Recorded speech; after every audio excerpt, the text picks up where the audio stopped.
equals does your device need fixing? We offer a free diagnosis. We pick up and deliver right to your door, no calls or travel needed. We send you a quote before repairing, and only go ahead if you approve it. Easy, transparent, and professional. Link in description. To start, ensure your Dyson SV12 is unplugged. You'll need a Phillips screwdriver and a flathead screwdriver. First, remove the screws on the back of the trigger assembly. Keep them safe for reassembly. Next, gently pry the trigger away from the body.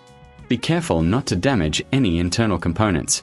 Once the trigger is off, inspect the internal area for any dust or debris. A clean vacuum performs better. Now, take your new trigger and align it with the assembly. Press it firmly into place until you hear a click.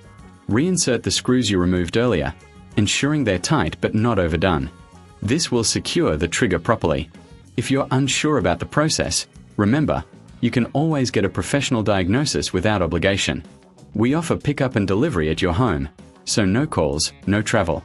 Plus, you'll receive a quote before repair. Finally, plug in your Dyson and test the new trigger. It should operate smoothly. If you encounter any issues, don't hesitate to reach out for assistance. Does your device need fixing? We offer a free diagnosis. We pick up and deliver right to your door, no calls or travel needed.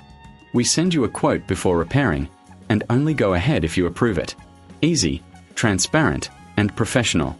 Link in description.